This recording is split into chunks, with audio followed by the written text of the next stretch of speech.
अटल सेतु नजर आएगा।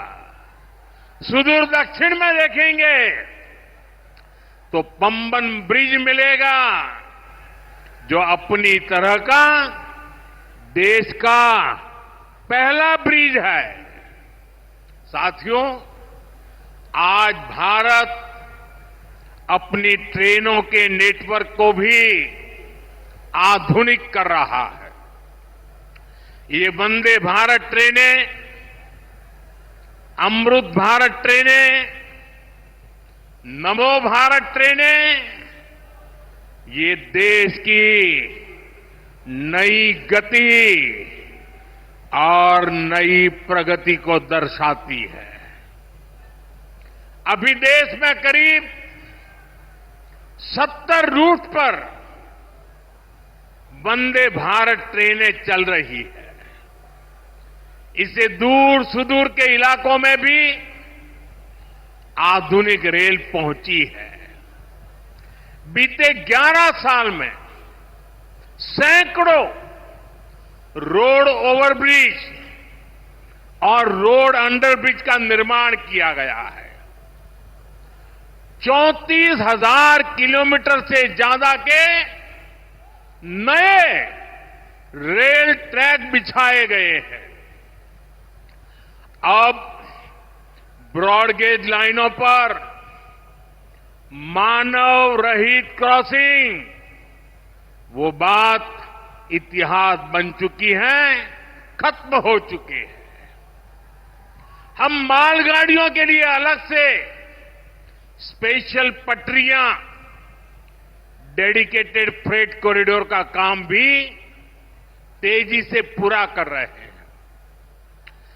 देश के पहले बुलेट ट्रेन प्रोजेक्ट पर काम चल रहा है और इन सबके साथ ही हम एक साथ देश के करीब 1300 से अधिक रेलवे स्टेशनों को भी आधुनिक बना रहे हैं।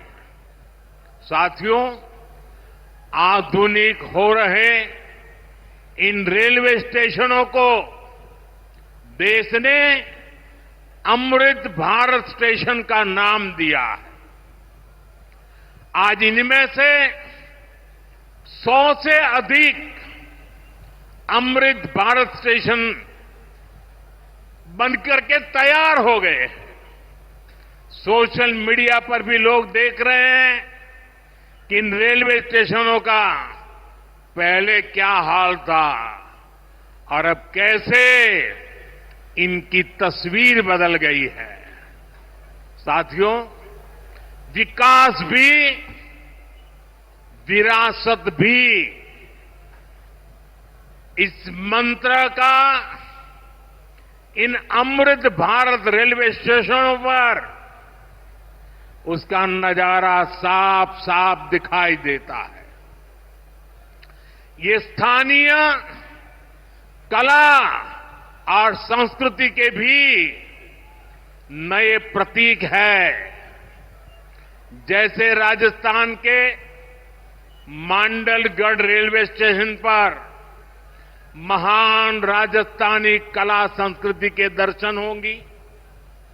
बिहार के थावे स्टेशन पर मां थावे वाली के पावन मंदिर और मधुबनी चित्रकला को दर्शाया गया है। मध्य प्रदेश के ओरछा रेलवे स्टेशन पर आपको भगवान राम की आभा का एहसास होगा। श्रीरंगम स्टेशन का डिजाइन भगवान श्री रंगनाथ स्वामी जी के मंदिर से प्रेरित है। गुजरात का डाकोर स्टेशन रणछोड़राय जी से प्रेरित है। तिरुवन्नामलई स्टेशन द्राविड़ वास्तुकला के अनुसार डिजाइन किया गया है। बेगमपट स्टेशन पर आपको काकतीय साम्राज्य के समय का आर्किटेक्चर देखने को मिलेगा। यानी हर अमृत स्टेशन पर आपको भारत की हजारों साल पुरानी विरासत के दर्शन भी होंगे। ये स्टेशन हर राज्य में टूरिज्म को भी बढ़ावा देने के माध्यम बनेंगे, नौजवानों को रोजगार के नए मौके देंगे और मैं उन शहर के नागरिकों को रेलवे में यात्रा करने वाले पैसेंजर से प्रार्थना करूंगा, ये सारी संपत्ति के मालिक आप हैं। कभी भी वहां गंदगी न हो, इस संपत्ति का नुकसान न हो, क्योंकि आप उसके मालिक हैं। साथियों, इंफ्रास्ट्रक्चर बनाने के लिए जो पैसा सरकार खर्च करती है, वो रोजगार भी बनाता है, व्यापार कारोबार भी बढ़ाता है।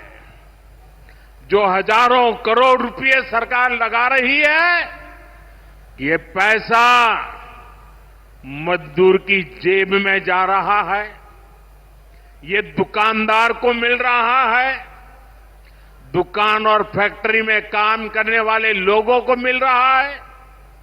रेत, बजरी, सीमेंट, ये सारी चीजें ढोने वाले ट्रक, टेम्पो चलाने वालों को भी इससे फायदा होता है।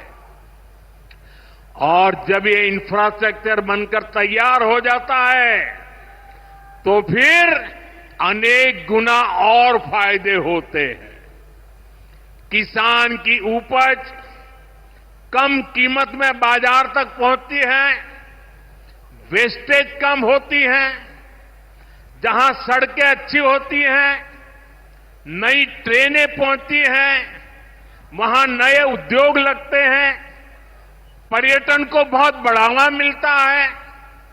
यानी इंफ्रास्ट्रक्चर पर लगने वाले पैसे से हर परिवार का, खास तौर पर हमारे नौजवानों का सबसे अधिक फायदा होता है। साथियों, इंफ्रास्ट्रक्चर पर जो काम हो रहा है, उसका हमारे राजस्थान को भी बड़ा लाभ मिल रहा है। आज राजस्थान के गांव-गांव में अच्छी सड़कें बन रही हैं, बॉर्डर के इलाकों में भी शानदार सड़कें बन रही हैं। इसके लिए बीते 11 साल में अकेले राजस्थान में करीब 70,000 करोड़ रुपए खर्च किए गए हैं।